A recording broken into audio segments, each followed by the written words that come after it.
अभी हमने बेटा इससे पहले क्या देखा था, विकर्ण आव्यूह। विकर्ण आव्यूह को एक बार फिर से देखेंगे। विकर्ण आव्यूह मींस डायगोनल्स मैट्रिक्स। तो विकर्ण आव्यूह क्या होता है बेटा? विकर्ण आव्यूह का मतलब है विकर्ण वाले अवयव छोड़कर बाकी के सभी अवयव शून्य हो। विकर्ण वाले अवयव छोड़कर बाकी के सभी अवयव शून्य हो, उसको विकर्ण आव्यूह बोलेंगे। विकर्ण वाले अवयवों को छोड़कर बाकी के सभी अवयव शून्य हो, और विकर्ण वाले अवयव को ही छोड़कर, विकर्ण वाले अवयव को देखना, केवल विकर्ण वाले अवयवों को छोड़कर बाकी के सभी शून्य होने चाहिए। और उसके साथ साथ विकर्ण आव्यूह एक वर्ग आव्यूह होना चाहिए, यहाँ पर पंक्ति और स्तंभों की संख्या समान हो। जैसे मैंने लिख दिया 1 0 0, यहाँ लिख दिया 2। अब ये देखो यहाँ पर रो कितना, 1, ये कितना, 2 रो हो गए। कॉलम देखो, एक कॉलम, ये हो गया दूसरा कॉलम, 2 कॉलम हो गए। तो नंबर ऑफ रो कितना है बेटा? नंबर ऑफ रो कितना है? 2। नंबर ऑफ कॉलम कितना है बेटा? नंबर ऑफ कॉलम भी कितना है? 2। तो जहाँ पे नंबर ऑफ रो और नंबर ऑफ कॉलम दोनों सेम होते हैं उसको हम वर्ग आव्यूह बोलते हैं। अब यहाँ देखो ये होता है विकर्ण। क्या है बेटा? ये विकर्ण। विकर्ण के अवयवों को छोड़कर बाकी के सब क्या है? 0। विकर्ण के अवयव समान नहीं होने चाहिए, विकर्ण के अवयव समान नहीं होने चाहिए। अगर हम बात करें अदिश आव्यूह की, किसकी बात करें बेटा? अदिश आव्यूह। तो अदिश आव्यूह में कंडीशन क्या होती है? ये भी क्या होना चाहिए? एक वर्ग आव्यूह होना चाहिए। क्या होना चाहिए? वर्ग आव्यूह। वर्ग आव्यूह होना चाहिए, ठीक है। और विकर्ण के अवयवों को छोड़कर, विकर्ण के अवयवों को छोड़कर, अवयवों को छोड़कर, विकर्ण के अवयवों को छोड़कर सभी अवयव शून्य हो, सभी अवयव शून्य हो, सभी अवयव कैसे हो? शून्य हो। तथा विकर्ण के अवयव समान, विकर्ण के अवयव समान, विकर्ण के अवयव कैसे हो बेटा? समान हो। तो विकर्ण के अवयवों को छोड़कर सभी अवयव अगर शून्य होते हैं और विकर्ण के अवयव समान होते हैं तो वो कौन सा होता है बेटा? अदिश आव्यूह। लेकिन विकर्ण आव्यूह में क्या होता है? विकर्ण आव्यूह वर्ग आव्यूह तो होता है, लेकिन उसके अवयव, विकर्ण के अवयव होते हैं वो समान नहीं होते हैं। कैसे होते हैं? समान नहीं होते हैं। यहाँ समान होंगे। जैसे अगर हमने बात की, मैंने अगर यहाँ लिखा 2 0 0 2, तो विकर्ण के अवयव देखो यहाँ पे, विकर्ण के जो अवयव है वो 2 कैसे? 2 2 2 है। और यहाँ पे रो 1 और ये क्या है? रो 2, और ये क्या है? कॉलम C1 और ये क्या है? Column C2। तो यहाँ रो जो है देखो कितनी है? नंबर ऑफ रो कितना है बेटा? Number of row 2। Number of column कितना है बेटा आपके पास? 2। तो number of row, number of column दोनों सेम है, तो ये कैसा है? एक स्क्वायर मैट्रिक्स होगा। अगर ऐसे ही हम यहाँ पे अगले नंबर एग्जाम्पल की बात करते हैं, जैसे मैंने यहाँ लिखा 3, यहाँ 3, यहाँ 3, बाकी के एलिमेंट 0 0 0 0 0। देखो तो विकर्ण वाले अवयव कैसे हैं बेटा? समान है, लेकिन बाकी के सभी कैसे हैं? 0 0 है। तो ये कैसे में आएगा? अदिश आव्यूह में आएगा। क्या में आएगा? अदिश आव्यूह में। अदिश आव्यूह के बाद आपके पास आता है बेटा तत्समक आव्यूह। क्या आएगा? तत्समक, तत्समक आव्यूह की बात करें, तत्समक आव्यूह में क्या होता है बेटा? आइडेंटिटी मैट्रिक्स, इसको आई से डिनोट करते हैं। जिस सबसे ज्यादा मोस्ट इम्पोर्टेंट है आपके लिए, तत्समक आव्यूह सबसे ज्यादा मोस्ट इम्पोर्टेंट है। इसमें क्या होता है? विकर्ण का प्रत्येक अवयव, विकर्ण का प्रत्येक अवयव एक हो, क्या हो?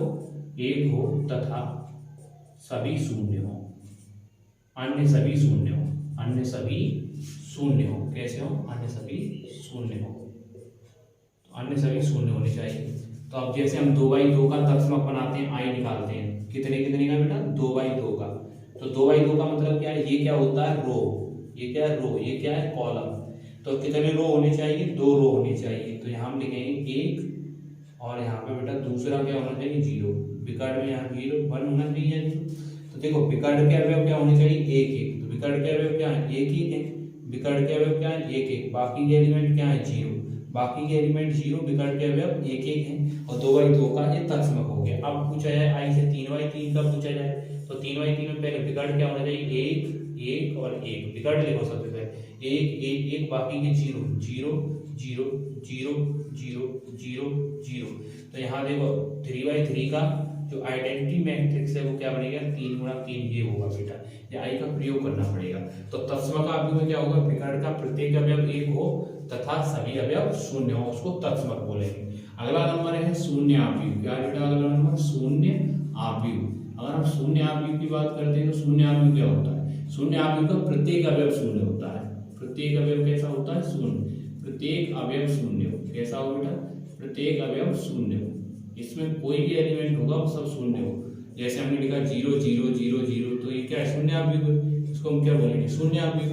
अगर हमने 3/3 का लिखा तो उसमें क्या होगा, 0 0 0 0 0 0 0 0 0, तो 3/3 के भी क्या होंगे, सभी अवयव 0। तो शून्य आव्यूह का मतलब क्या होता है, शून्य आव्यूह। तो मैं एक बार फिर से आपके सामने रिपीट करूंगा बेटा। सबसे पहला नंबर था स्तंभ आव्यूह। क्या था बेटा, स्तंभ आव्यूह। स्तंभ आव्यूह का मतलब होता है एक ऐसा आव्यूह जिसमें केवल एक स्तंभ हो, पंक्तियां चाहे कितनी भी हो। एक ऐसा आव्यूह जिसमें स्तंभ केवल एक हो, कॉलम केवल एक हो, और रो चाहे कितनी भी हो, नंबर ऑफ रो कोई भी हो, कोई नंबर से हमें फर्क नहीं पड़ता, लेकिन स्तंभ कितना होना चाहिए, एक होना चाहिए। वो उसको हम क्या बोलते हैं, स्तंभ आव्यूह बोलते हैं। एक ऐसा आव्यूह जिसमें स्तंभों की संख्या एक हो, वो स्तंभ आव्यूह हो गया। पंक्ति आव्यूह की बात करें, एक ऐसा आव्यूह जिसमें पंक्तियों की संख्या कितनी हो बेटा, एक हो। पंक्तियों की संख्या एक हो, नंबर ऑफ कॉलम्स चाहे कितने भी हो, स्तंभ चाहे कितने भी हो, उससे हम पे कोई फर्क नहीं पड़ता, लेकिन पंक्तियों की संख्या एक होनी चाहिए। उसके बाद बेटा आपके पास क्या था, उसके बाद आपके पास आया था बेटा वर्ग आव्यूह। क्या आया, वर्ग आव्यूह, स्क्वायर मैट्रिक्स। एक ऐसा मैट्रिक्स या एक ऐसा आव्यूह जिसमें पंक्तियों की संख्या तथा स्तंभों की संख्या दोनों समान होती है, उसको हम वर्ग आव्यूह बोलते हैं। एक ऐसा मैट्रिक्स या एक ऐसा आव्यूह जिसमें नंबर ऑफ रो और नंबर ऑफ कॉलम दोनों बराबर हो, दोनों इक्वल हो, उसको हम क्या बोलेंगे, स्क्वायर मैट्रिक्स बोलेंगे, वर्ग आव्यूह बोलेंगे बेटा। ये बात आपको क्लियर हो गई। अगला नंबर आया विकर्ण आव्यूह। विकर्ण आव्यूह एक वर्ग आव्यूह होता है। विकर्ण आव्यूह जो डायगोनल्स मैट्रिक्स होता है is a square matrix. Diagonals matrix is a square matrix, ठीक है।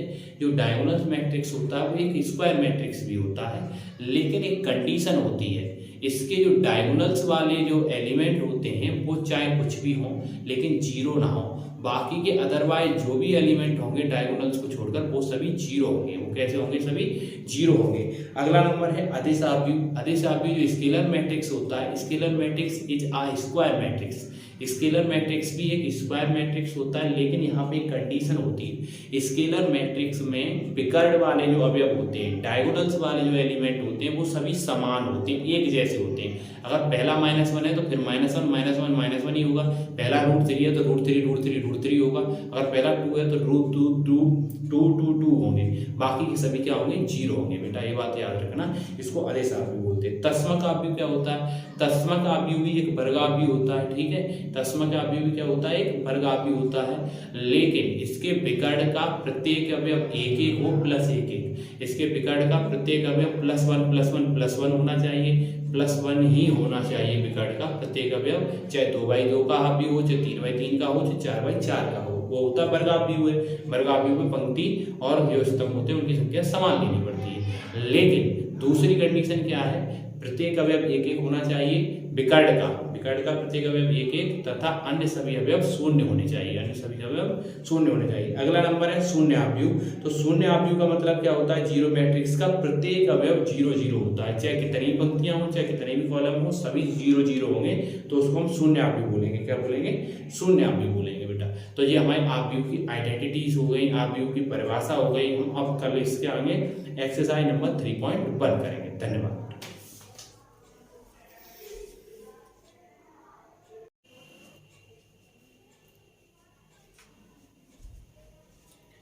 आइए एक बार फिर से स्वागत करता हूं मैं आप सभी का आपके अपने coaching centre JP coaching centre में।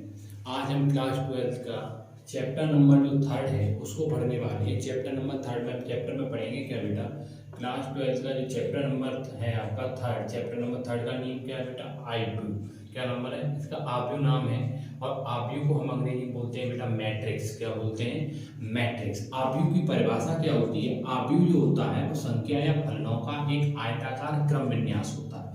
संख्या तथा फलनों का एक आयताकार क्रम विन्यास लिख देना ही क्या कहलाता है, आव्यूह कहलाता है। आव्यूह को लिखते कैसे हैं, आव्यूह को लिखा कैसे जाता है, तो आव्यूह को जो लिखने का क्रम है वो आव्यूह लिखा कैसे जाता है, ये बात आप समझेंगे। सबसे पहले जो आव्यूह होता है मैट्रिक्स, उसको लिखते कैसे हैं, तो मैट्रिक्स जैसे लिखा जाता है, कैसे लिखा जाता है, आयताकार फॉर्म में। तो आयताकार फॉर्म क्या होती है आपको ये पता होगा बेटा। रेक्टेंगल फॉर्म क्या होती है, रेक्टेंगल फॉर्म ये होती है, इसमें क्या होता है, इसकी जो बड़ी वाली साइड होती है इसको लेंथ बोलते हैं, इसको क्या बोलेंगे बेटा, लेंथ। और छोटी वाली जो साइड होती है उसको क्या कहते हैं बेटा, उसको बोलते हैं ब्रीथ, ठीक है ना, चौड़ाई। तो जो लेंथ है ये ब्रीथ है। इसमें कितने पार्ट्स होते हैं, 2 पार्ट्स होते हैं बेटा। कितने पार्ट्स पार्ट्स होते हैं, 2 पार्ट्स होते हैं। थोड़ा रुकेंगे अभी हम।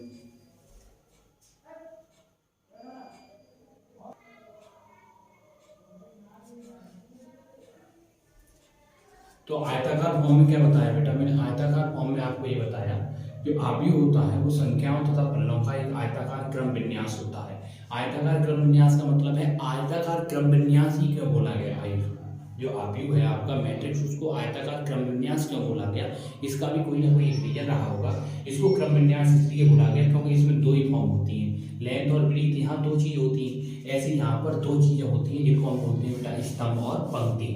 क्या होती है? स्तंभ एंड पंक्ति, मतलब रो और कॉलम होते हैं। लिखे कैसे जाते हैं? जो पहला वाला अवयव होता है, आव्यूह के अंदर लिखा जाने वाला प्रत्येक अवयव जो होगा वो स्मॉल लेटर में लिखा जाएगा और आव्यूह हमेशा कैपिटल लेटर से दर्शाएंगे। मान लीजिए कोई आव्यूह ए है तो इसको आव्यूह जो ए है उसको हमेशा कैपिटल लेटर से दर्शाएंगे और जो उसके अंदर एलिमेंट लिखे जाएंगे वो हमेशा स्मॉल लेटर में एलिमेंट लिखे जाएंगे, इसलिए उनको एलिमेंट बोलेंगे। तो लिखा कहाँ से आता है बेटा? A11 से। A11 के बाद क्या आता है? A12, फिर उसके बाद क्या आएगा बेटा? A13 और A11 के बाद अगला नंबर A21, A21 के बाद क्या आएगा? A22, फिर क्या आएगा बेटा? A23, फिर A21 के बाद क्या लिखते हैं? A31, A31 के बाद क्या लिखेंगे? A32, A32 के बाद क्या लिखेंगे बेटा? A33। तो शुरुआती सबसे पहला एलिमेंट कितना रहा होगा? A11, फिर उसके बाद A21, फिर A31, अगला A41, A51, A51 के बाद A61, ऐसे चलेंगे। फिर उसके बाद क्रम से आगे बढ़ाते जाते हैं। अब इसमें 2 चीजें क्या है? लेंथ फॉर्म में और ब्रीथ फॉर्म में लिखा जाता है, इसलिए इसको आयताकार क्रम विन्यास बोलते हैं। क्या बोलते हैं? आयताकार क्रम विन्यास। लेंथ फॉर्म में जो लिखी होती है, जो लंबाई के रूप में होती है, वो रो होती है। क्या होती है बेटा? रो।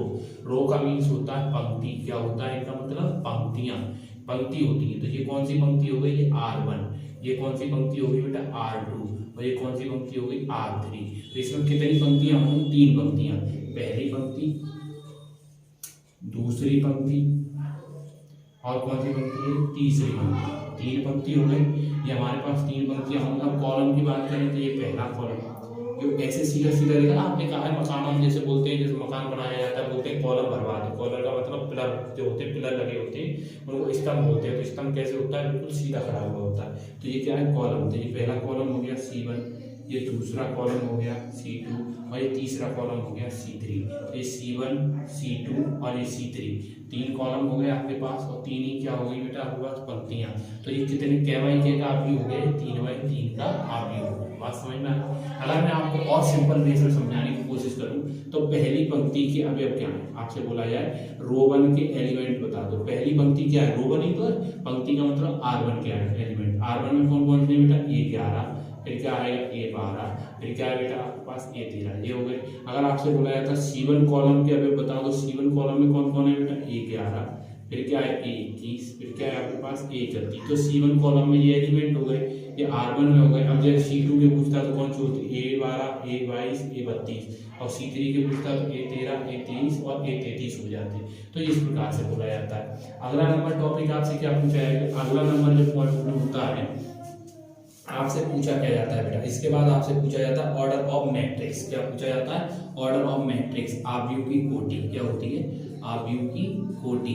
तो आव्यूह की कोटि को क्या बोलते हैं बेटा? Order of matrix. Order of matrix. तो ऑर्डर ऑफ मैट्रिक्स क्या होता है बेटा? ऑर्डर ऑफ मैट्रिक्स का मीन्स होता है स्तंभ, पंक्ति गुणा स्तंभ। क्या होता है बेटा? पंक्ति गुणा स्तंभ जो होते हैं उनको हम क्या बोलते हैं? Order of matrix. Row into column. क्या होता है? Row into column. ऐसे लिख देते हैं लेकिन गुणा नहीं कराते। क्या नहीं कराते बेटा? गुणा नहीं कराते। यहाँ 3 रो थे, 3 कॉलम थे, तो इसको क्या बोल देंगे? इसकी कोटि हो गई 3 गुणा 3। क्या होगा? 3 गुणा 3। बस केवल लिखेंगे, मल्टीप्लाई करके नहीं लिखेंगे। अगर आपसे पूछता कि आव्यूह में अवयवों की संख्या, क्या पूछता? आव्यूह में अवयवों की संख्या, अवयवों की संख्या। अगर आपसे पूछता कि आव्यूह में अवयवों की संख्या बता दो, ठीक है, number of elements in matrix, number of elements in matrix आपसे बोलता, तो आप क्या करते? इन दोनों का मल्टीप्लाई करा देते। 3 × 3 इक्वल क्या होता है? 9। तो कितने एलिमेंट हो जाते? 9 हो जाते। अगर ऐसे ही यहाँ पे ऐसे करके दिया जाता है, जैसे मान लीजिए A11 से शुरुआत करेंगे, फिर उसके बाद A21, यहाँ लिखता A12, यहाँ लिख देता बेटा A22, ऐसे में लिख देता। तो यहाँ कितनी रो होती है बेटा आपके पास? 1 रो। तो ये हो गई। दूसरी रो आपके पास ये हो गई। तो आपके पास ये 2 रो हो गई। पहली पंक्ति और ये दूसरी पंक्ति हो गई। अब कॉलम की बात करें तो पहला कॉलम ये हो गया, दूसरा कॉलम आपके पास ये हो गया, तो ये हो गया बेटा आपके पास C1 और ये कॉलम हो गया C2। अगर इसकी कोटि पूछता, ऑर्डर ऑफ मैट्रिक्स पूछता, तो ऑर्डर ऑफ मैट्रिक्स क्या होते, रो इनटू कॉलम। तो रो कितना है, नंबर ऑफ रो कितनी बेटा आपके पास 2, नंबर ऑफ कॉलम कितनी बेटा आपके पास 2, तो इसकी कोटि हो गई, क्या हो गई, कोटि। मल्टीप्लाई नहीं कराते बेटा, कोटि में क्या नहीं कराते, मल्टीप्लाई नहीं कराते। ऑर्डर जब भी पूछता है तो मल्टीप्लाई नहीं कराते, लेकिन नंबर ऑफ एलिमेंट पूछता, नंबर ऑफ एलिमेंट अवयवों की संख्या पूछता तो गुणा करा लेते, 2 गुणा 2 मतलब 4। कितना एलिमेंट, 1 2 3 4, 4 एलिमेंट है तो 4 एलिमेंट आ जाते। तो आपको पता चला बेटा, जब भी आव्यूह की कोटि पूछेगा तो आव्यूह की कोटि ऑर्डर ऑफ मैट्रिक्स क्या होता है, पंक्ति गुणा स्तंभ होता है, और पंक्ति गुणा स्तंभ का मतलब है रो इनटू कॉलम। क्या होता है, रो इनटू कॉलम, ये हो जाएगा पंक्ति गुणा स्तंभ हो जाएगा बेटा। अगर आपसे पूछे आव्यूह में अवयवों की संख्या अगर आपसे पूछी जाती है तो आव्यूह में अवयवों की संख्या के लिए क्या करते हैं, यहाँ गुणा नहीं करते बेटा, कोटि में गुणा नहीं करते, लेकिन अवयवों की संख्या में गुणा करके लिख के बता देंगे इतना। तो इसको बोलते हैं हम आव्यूह में अवयवों की संख्या। अब हम देखेंगे बेटा आव्यूह के प्रकार क्या होते हैं, आव्यूह कितने टाइप्स के होते हैं। ठीक है बेटा, तो सबसे पहला नंबर जो आपके पास है बेटा वो कौन सा आव्यूह है। आप सबसे पहले आव्यूह के प्रकारों को पढ़ेंगे कि आव्यूह के प्रकार क्या होते हैं, आव्यूह के प्रकार, टाइप्स ऑफ मैट्रिक्स क्या क्या है बेटा आपके पास। सबसे पहले आप टाइप ऑफ मैट्रिक्स पढ़ेंगे बेटा। तो जो आव्यूह के प्रकार हैं आपके पास वो क्या है बेटा, आव्यूह के प्रकार, टाइप्स ऑफ मैट्रिक्स। तो टाइप्स ऑफ मैट्रिक्स में सबसे पहला नंबर जो है बेटा आपका वो है स्तंभ आव्यूह। क्या है बेटा, स्तंभ आव्यूह।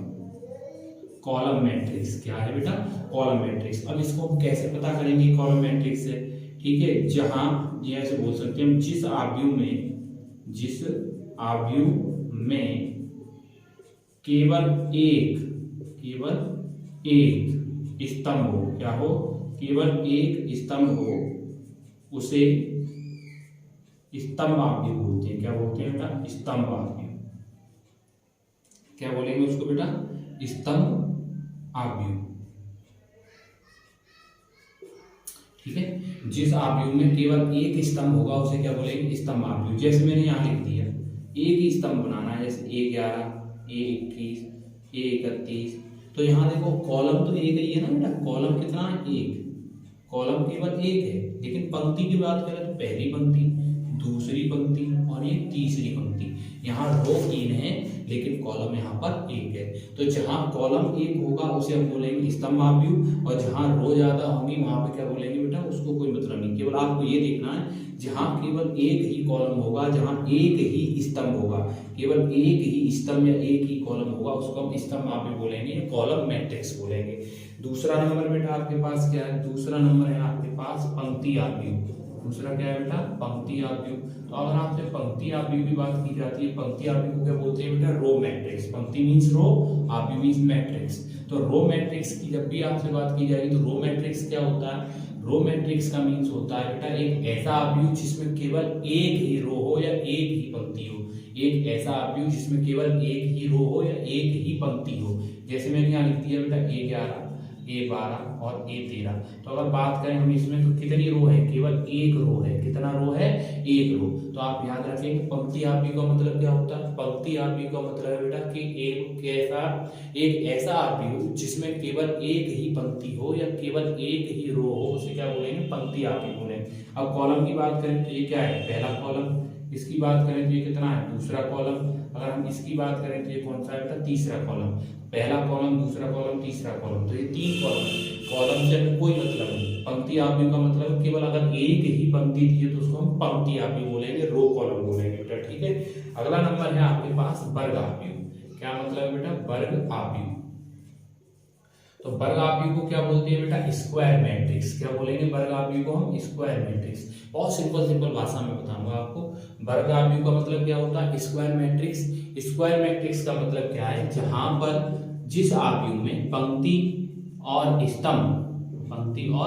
स्तंभ दोनों आपस में बराबर हो जाए, रो बराबर कॉलम हो जाए, जहां पर रो और कॉलम की दोनों की नंबरिंग सेम हो, यहाँ नंबर ऑफ रो और नंबर ऑफ कॉलम जहां पर दोनों सेम होते हैं वहां पर हमेशा क्या होता है, स्क्वायर आव्यूह, स्क्वायर मैट्रिक्स या वर्ग आव्यूह होता है। जैसे मैंने यहाँ पे भी लिखा था बेटा, इसमें A11 A12 यहाँ लिखा A21, यहाँ लिख दिया A22। अब हम यहाँ बात करें तो रो नंबर पहला, ये रो नंबर दूसरा, और ये कॉलम नंबर पहला और ये कॉलम नंबर दूसरा। तो यहाँ कितनी रो हो गए बेटा आपके पास, एक रो हो गया, ये दूसरा रो हो गया, ये पहला कॉलम हो गया, ये दूसरा कॉलम हो गया। तो यहाँ रो कितने, नंबर ऑफ रो कितने, 2, रो कितना है 2, कॉलम भी कितने 2। तो जहां नंबर ऑफ रो और जहां नंबर ऑफ कॉलम दोनों बराबर होते हैं उसको हम क्या बोलते हैं, स्क्वायर मैट्रिक्स बोलते हैं। तो वर्ग आव्यूह में क्या होगा, आपको हमेशा याद रखना है, वर्ग आव्यूह का मतलब होता है जहां पंक्ति और स्तंभों की संख्या समान होती है उसे हम वर्ग आव्यूह बोलते हैं। अगला नंबर बेटा टॉपिक हमारे पास क्या होगा, इसके बाद 4th नंबर वाला जो मैट्रिक्स है वो क्या है वो देखते हैं बेटा।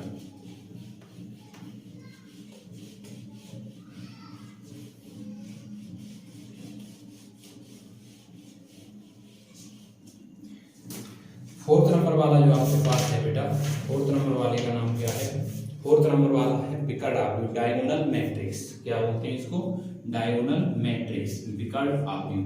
तो अगर हम विकर्ण आव्यूह की बात करते हैं तो विकर्ण आव्यूह की जब हम बात करेंगे तो विकर्ण आव्यूह को क्या बोलेंगे बेटा, डायगोनल मैट्रिक्स। तो विकर्ण आव्यूह एक प्रकार का वर्ग आव्यूह होता है। विकर्ण आव्यूह कैसा होता है, एक वर्ग आव्यूह होगा।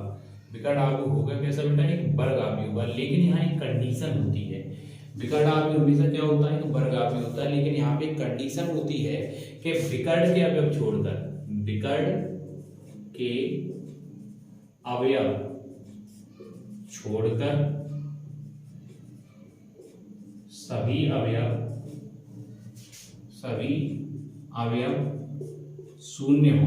क्या हो बेटा, शून्य हो तथा विकर्ण के अवयव समान, विकर्ण के अवयव समान। विकर्ण आव्यूह का मतलब क्या होता है, डायगोनल मैट्रिक्स। डायगोनल मैट्रिक्स क्या होता है, एक ऐसा मैट्रिक्स जहां पर अवयव विकर्ण के अवयवों को छोड़कर सभी एलिमेंट्स जो हैं, अदर जितने भी एलिमेंट होंगे वो सभी 0 होंगे और विकर्ण के अवयव समान होंगे, तो उसको हम क्या बोलेंगे, विकर्ण आव्यूह बोलेंगे। जैसे कि एग्जांपल देख लीजिए बेटा, एग्जांपल आपके सामने में लिख रहा हूँ, पहले 2/2 कोटि का। तो मैंने जैसे लिखा है यहाँ पे -1 0, ठीक है, 0 और -1। आपने को पता होगा बेटा विकर्ण कैसे बनाते थे, आयताकार होता है ना फॉर्म, आयताकार फॉर्म ही तो होती है मैट्रिक्स की। तो आयताकार फॉर्म में आयत में विकर्ण कैसे बनता था, शीर्ष से शीर्ष को मिलाना, मतलब किनारे से किनारे को मिलाना। तो ऐसे मिलाएंगे तो विकर्ण बनेगा, ऐसे मिलाएंगे तो विकर्ण बनेगा। तो आप यहाँ विकर्ण को देखिए, तो ये विकर्ण जो है आपके पास, ये विकर्ण, इसको क्या बोलते हैं हम बेटा, विकर्ण। ये क्या हो गया, विकर्ण। और ये विकर्ण के अवयव, तो विकर्ण के अवयव आप देखो ध्यान से, तो जो विकर्ण के अवयव हैं वो देखो, यहाँ -1, यहाँ पे -1, ये दोनों अवयव कैसे हैं, समान अवयव है, दोनों कैसे हैं, समान अवयव। तो विकर्ण के अवयव कैसे होने चाहिए, समान होने चाहिए, और बाकी के एलिमेंट विकर्ण के अवयवों को छोड़ के 0 होने चाहिए। ये बात पता चली। और ये कैसा होता है, वर्ग आव्यूह। देखो रो 1 हो गया, दूसरी रो ये हो गई, ये कॉलम नंबर 1 हो गया, ये कॉलम नंबर 2 हो गया। तो इसमें कॉलम कितने हैं, एक कॉलम, ये दूसरा कॉलम, ये पहली रो, ये दूसरी रो। तो 2 रो हो गई, 2 कॉलम हो गए, तो उसको हम क्या बोलेंगे बेटा, वर्ग आव्यूह बोलेंगे। ठीक है ना, बोलेंगे क्या, वर्ग आव्यूह। एग्जाम्पल नंबर दूसरा एक और पार्ट देख लीजिए। एग्जाम्पल नंबर दूसरे में आपको मैं बताता हूँ बेटा, यहाँ क्या दे रखा है, यहाँ √3 0 0, फिर क्या दे रखा है 0 √3, फिर 0 0 0, क्या आएगा √3। हम यहाँ ध्यान से देखिए, तो ये वाला पॉइंट क्या हो जाएगा बेटा, विकर्ण हो जाएगा। ये क्या है, विकर्ण। तो आपके पास ये हो गए बेटा विकर्ण के अवयव। ये क्या है, विकर्ण के अवयव हो गए, ये विकर्ण के अवयव है। बाकी के अवयव देखो 1 2, ये 0 है ना सभी, बाकी के अवयव क्या है, 0। अब देखो ये वर्ग आव्यूह है कि नहीं, पहली रो, दूसरी row, first row, second row, third row. और ये क्या है बेटा, फर्स्ट कॉलम, सेकंड कॉलम, ये क्या है, थर्ड कॉलम। तो ये क्या हो गया बेटा, first column, second column, third column. ये क्या हो गया, first row, second row, third row. तो ये रो हो गई बेटा। यहाँ पर रो का नंबर देखो, नंबर ऑफ रो कितना है, 1 2 3। नंबर ऑफ रो कितना है, नंबर ऑफ रो कितनी है, 3। नंबर ऑफ कॉलम भी कितना है, 3। तो यहाँ पे नंबर ऑफ रो और नंबर ऑफ कॉलम जब सेम होते हैं तो उसको हम बोलते हैं स्क्वायर मैट्रिक्स। क्या बोलते हैं, स्क्वायर मैट्रिक्स। ठीक है बेटा। अगला नंबर पॉइंट क्या है, विकर्ण अवयव के बाद क्या आता है बेटा,